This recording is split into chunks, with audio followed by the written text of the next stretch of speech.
Good morning, everyone. Turn to Genesis 41.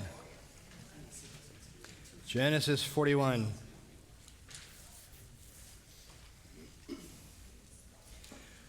As we left off last week, Joseph is still in Potiphar's prison.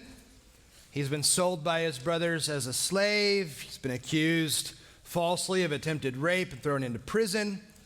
And now he's been forgotten by the only man who had the influence to get him out. He predicts the baker and the cupbearer's dreams, and they come true. The baker gets hanged. The cupbearer is restored to his position, but it doesn't work. And the text from beginning to end over Joseph's life emphasizes God's faithfulness, God's steadfast love to Joseph, his favor on Joseph, and grants him that favor in the eyes of everyone that he is serving under. We need to see Joseph as a key figure in this whole thing, but God as the hero in the account. He's the one who's caring for Joseph. He's the one giving him favor among the Egyptians. He's the one working out all the details that Joseph is powerless over. God's providing the dreams and the interpretations of them. God deserves the honor. And today we're going to look at one of my favorite accounts in the entire Old Testament. Because it is so ridiculous that only God could have pulled it off. We're going to look at how God is pleased now to remove Joseph from his miserable circumstances.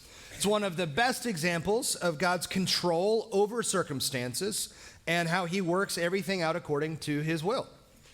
So when we, again, just left him, Joseph has just interpreted the dreams of two of Pharaoh's court officials. Joseph predicted the baker will be hanged, and he was. The cupbearer will be restored to his post, and he was. And Joseph is working an angle. Tell Pharaoh, I don't belong here. I am innocent. In chapter 40, verse 23, yet the chief cupbearer did not remember Joseph, but forgot him.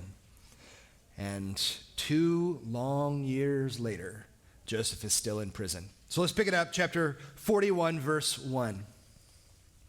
Now it happened at the end of 2 full years that Pharaoh had a dream.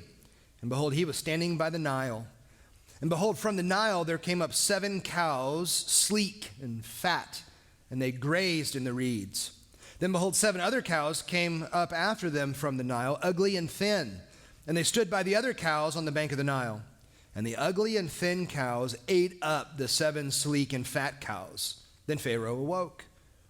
He again fell asleep and dreamed a second time, and behold, 7 ears of grain came up on a single stalk, plump and good. And behold, 7 ears, thin and scorched by the east wind, sprouted up after them. And the thin ears swallowed up the 7 plump and full ears. And then Pharaoh awoke, and behold, it was a dream. Now it happened in the morning, his spirit was troubled. So he sent and called for all the magicians of Egypt and all its wise men. And Pharaoh recounted to them his dream, but there was no one who could interpret them to Pharaoh. Then the chief cupbearer spoke to Pharaoh, saying, I would bring remembrance today my own offenses. Pharaoh was furious with his servants, and he put me in confinement in the house of the captain of the bodyguard, both me and the chief baker. And we had a dream on the same night, he and I. Each of us dreamed according to the interpretation of his own dream. Now, there was with us a Hebrew youth, a slave of the captain of the bodyguard, and we recounted them to him. And he interpreted our dreams for us. To each one he interpreted according to his own dream. And just as he interpreted for us, so it happened. He restored me in my office, but he hanged him. Then Pharaoh sent and called for Joseph. And they rushed him out of the pit. And he shaved himself and changed his clothes, and he came to Pharaoh. And Pharaoh said to Joseph, I've had a dream, but no one can interpret it. Yet I have heard it said about you that you hear a dream and that you can interpret. Joseph then answered Pharaoh, saying, it is not in me. God will answer concerning the welfare of Pharaoh. So Pharaoh spoke to Joseph. In my dream, behold, I was standing on the bank of the Nile. Behold, 7 cows, fat and sleek, came up out of the Nile, and they grazed in the reeds. And behold, 7 other cows came up after them, poor and very ugly and lean, such as I had never seen in all the land of Egypt in regard to ugliness. And the lean and ugly cows ate up the first 7 cows. But they devoured them. And yet it could not be known that they had devoured them, for they were just as ugly as before. This is cow shaming here. Then I awoke. Then I saw also in my dream, behold, 7 ears, full and good, came up on a single stalk, and behold, 7 ears, withered, thin, and scorched by the east wind, sprouted up after them. And the thin ears swallowed up the 7 good ears. So I told it to the magicians, and there was no one who could declare it to me. And then Joseph said to Pharaoh, Pharaoh's dreams are one and the same. God has declared to Pharaoh what he is about to do.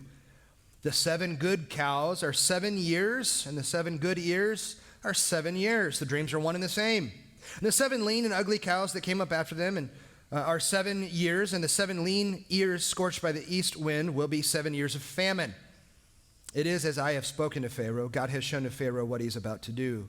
Behold, 7 years of great abundance are coming in all the land of Egypt. And after them 7 years of famine will arise, and all the abundance will be forgotten in the land of Egypt, and the famine will ravage the land. So that the abundance will be unknown in the land because of that subsequent famine, for it will be very heavy. Now, as for the repeating of the dream to Pharaoh twice, it means that the matter is confirmed by God, and God will quickly bring it about.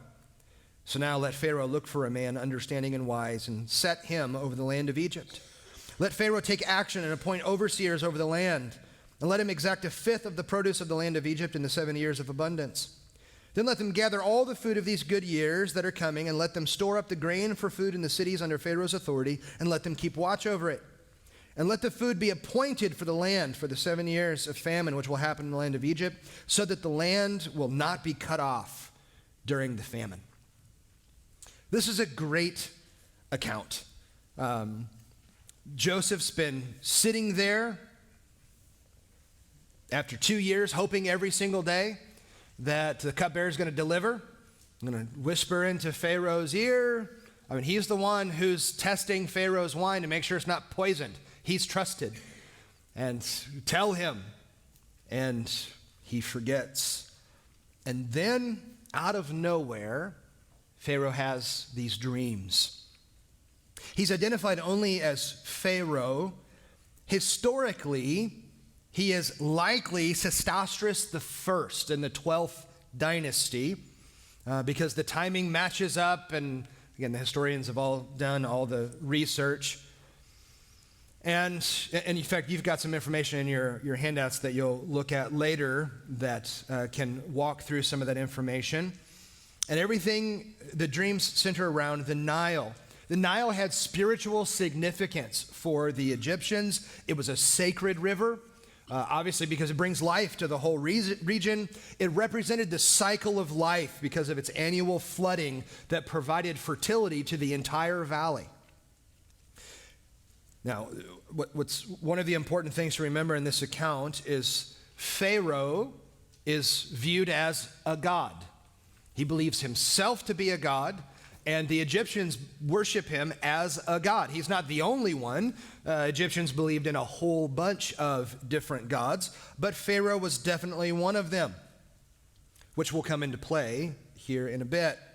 So Pharaoh has 2 dreams that both occur on the exact same night. What are the parallel themes between the two?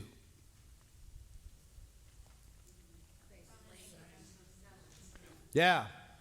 Fat and good, thin and bad. Boy, that's the opposite of the message we hear now, isn't it? But yeah, fat, good, it's all good, wonderful, rich, luxurious, and then nothing.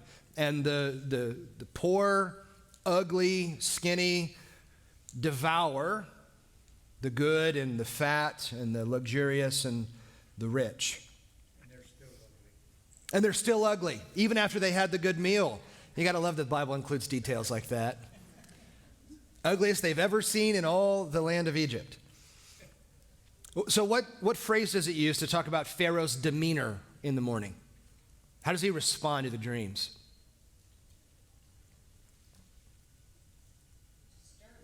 He's disturbed. He's troubled. He doesn't know what this is. He's had 2 very weird dreams. And he's probably sitting there in the morning trying to remember what he had for dinner last night. Was it something weird? Am I having odd dreams because of that? But even he can acknowledge there's something different about these dreams. So he calls the magicians, calls all the wise men of Egypt. They all come in, and no one can tell him what it means. But then the cupbearer goes, oh yeah, I know a guy. And at risk to himself, he reminds Pharaoh of the reason he got put in prison. Remember that time you got really mad at me and put me in prison for a while? While I was there was a Hebrew slave. And he recounts the whole thing about the baker and the cupbearer. He's gifted to be able to do this. And Pharaoh's thrilled. And he calls for that slave to come immediately. It's urgent. He is brought quickly. And so they come and get Joseph out of the prison. How does the Bible describe the prison? The pit. That doesn't sound like a great place. If you are driving on vacation and you see the pit as a hotel, you keep going. You don't stop there. It sounds terrible, but they get him. He bathes, shaves, changes clothes. Now let's be reminded. We know what's happening. Joseph does not. All he knows is he's been sitting in prison for all of these years, and this group rushes in to get him. Take a bath, shave, change your clothes. He does not know what's happening. For all he knows, they're coming to execute him. He has no knowledge of what is going on here, and the moment has come. He gets ushered into the presence of Pharaoh. Again, who believes he's a god, is worshiped as a god.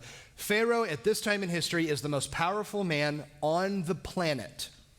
He runs the world because he is the only global superpower. There will be others who come, but at this point, it is only Egypt. And this moment Joseph has undoubtedly prayed for. He's asked the cupbearer to bring about. It finally has arrived. All of the patient waiting, and even the impatient waiting. We don't know how well he waited. After all of the frustration, after all of the unknowns, after all of the fear, after all of the anxiety, after all of that, here is this moment. And he stands now in front of the most powerful man in the world. And that most powerful man in the world says to him, I've had some dreams. No one can interpret it for me, but I have heard that you can interpret dreams. I mean, this is the moment, right?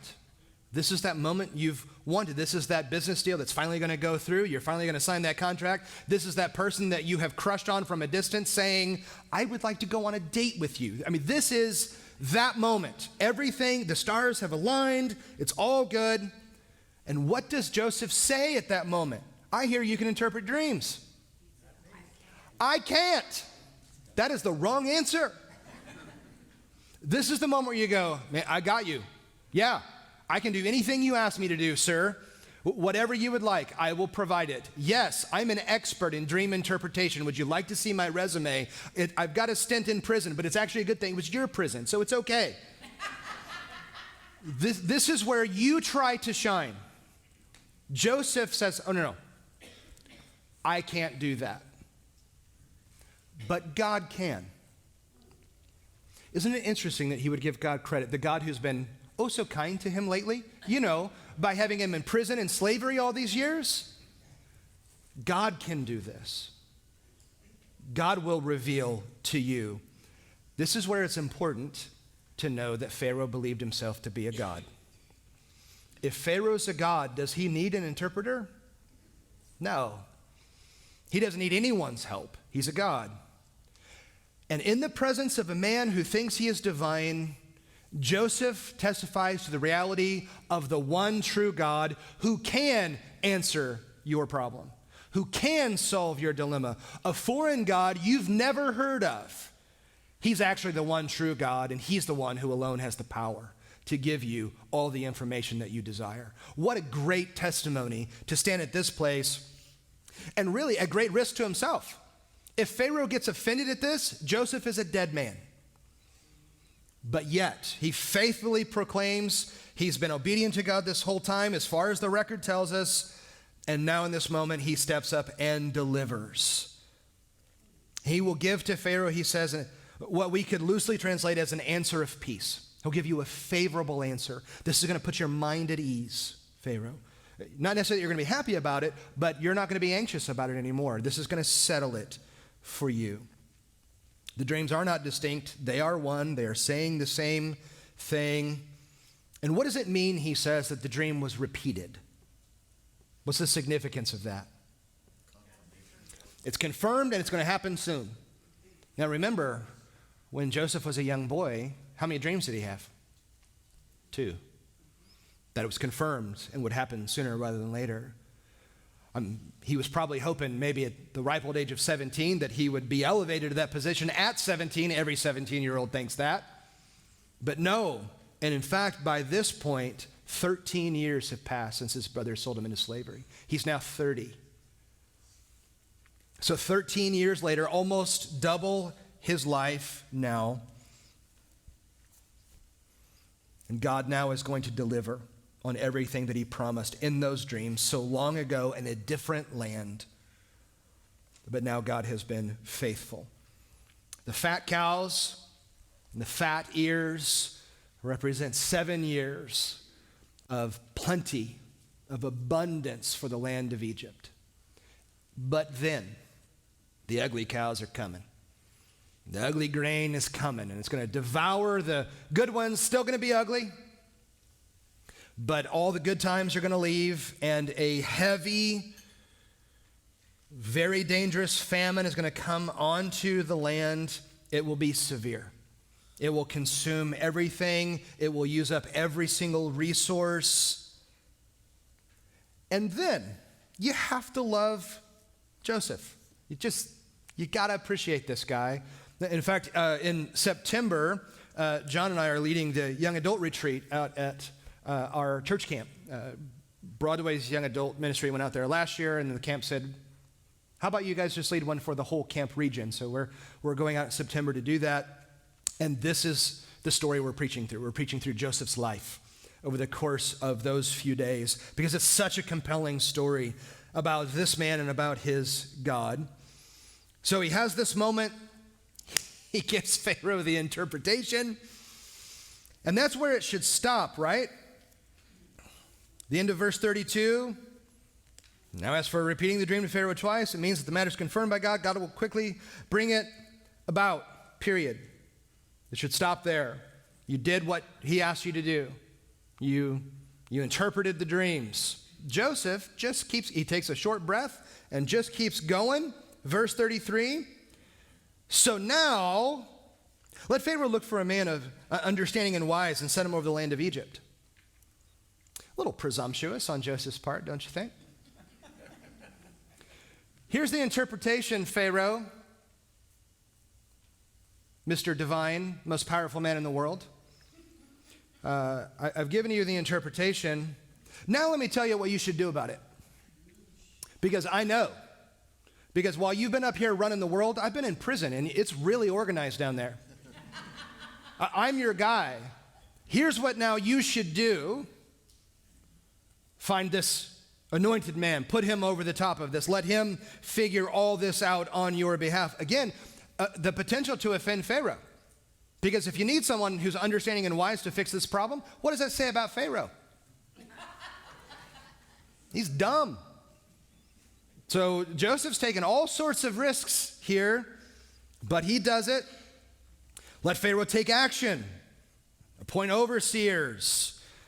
Take 1/5 of the produce over the next 7 years. Gather it all up. And then when the famine hits, you alone can apportion out all the food. No one else will have this food, but you will. Absolutely amazing that he would step in and do such a thing.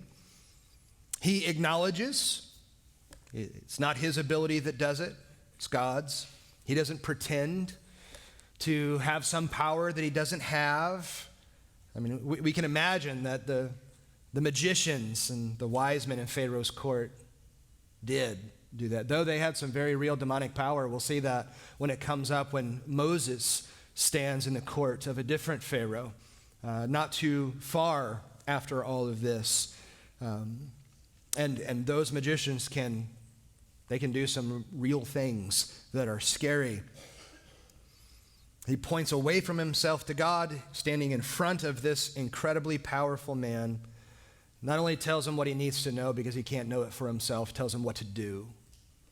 That's boldness that only comes from a close walk with God. That he's fearless. I mean, who cares how much power this guy has? That doesn't matter. He's just a man. He's not a God, and he doesn't know everything. And through Joseph, God has given Pharaoh a gift of the knowledge of the future. Because if he didn't have knowledge, Egypt's going to get wiped out. But now God is going to save Egypt, and through that, that's how God is going to save his people. There is one God who's sovereign over it all.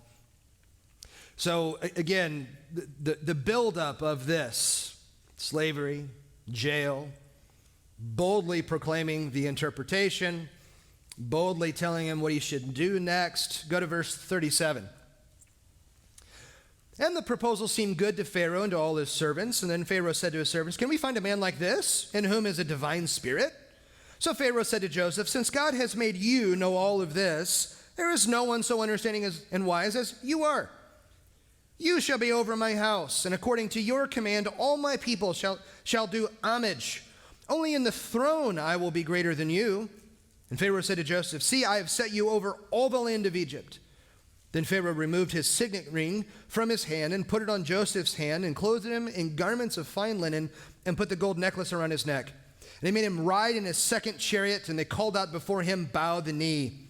And he set him over all the land of Egypt. Moreover, Pharaoh said to Joseph, "Though I am Pharaoh, yet without your permission, no one shall raise his hand or foot in all the land of Egypt." Then Pharaoh named Joseph Zaphenath-Paneah, and he gave him Asenath, the daughter of Potiphar, priest of On, as a wife. And Joseph went forth over the land of Egypt. Now Joseph was 30 years old when he stood before Pharaoh, king of Egypt. And Joseph went out from the presence of Pharaoh and passed through all the land of Egypt. And during the 7 years of plenty, the land brought forth abundantly. So he gathered all the food of these 7 years, which happened in the land of Egypt, and placed the food in the cities. He placed in every city the food from its own surrounding fields. Thus Joseph stored up grain in great abundance, like the sand of the sea, until he stopped measuring it, for it was beyond measure. Now before the year of famine came, 2 sons were born to Joseph, whom Asenath, the daughter of Potiphar, a priest of On, bore to him. And Joseph named the firstborn Manasseh, for he said, "God has made me forget all my trouble and all my father's household." He named the second Ephraim, for he said, "God has made me fruitful in the land of my affliction." Then the 7 years of plenty, which had been in the land of Egypt, came to an end. And the 7 years of famine began to come, just as Joseph had said. So there was famine in all the lands, but in all the land of Egypt there was bread. Then all the land of Egypt was famished, and the people cried out to Pharaoh for bread. And Pharaoh said to all the Egyptians, "Go to Joseph. Whatever he says to you, you shall do." Now the famine was over all the face of the land. And Joseph opened all the storehouses and sold to the Egyptians, and the famine was severe in the land of Egypt. Now all the earth also came to Egypt to buy grain from Joseph, because the famine was severe in all the earth. Makes perfect sense, right? Yeah. How do you discern on saving 20% because, or a fifth?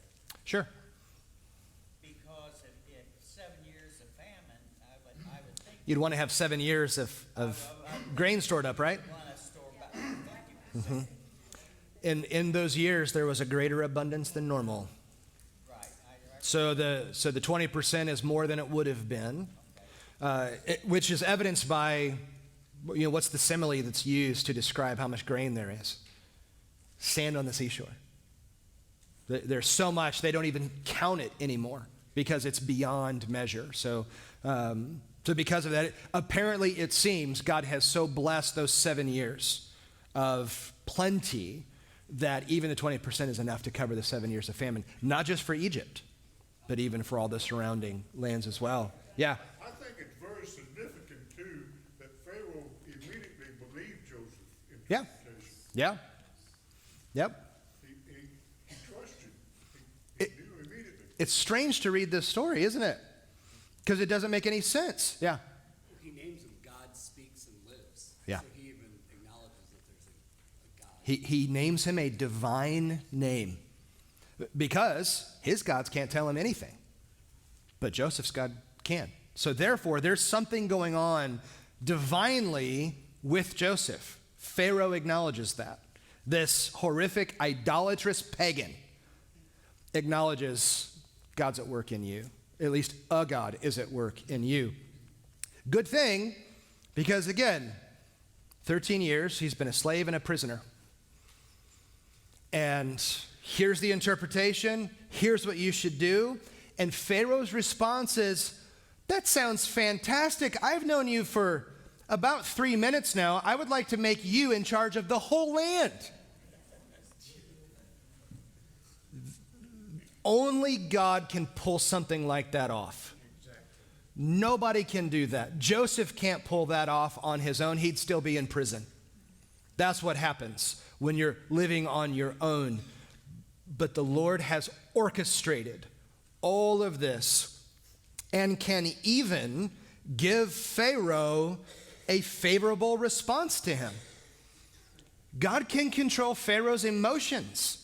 He can control Pharaoh's response. In fact, it's really funny. Once we get to Exodus, what we will discover is God actively hardens Pharaoh's heart so that Pharaoh will do what God wants him to do.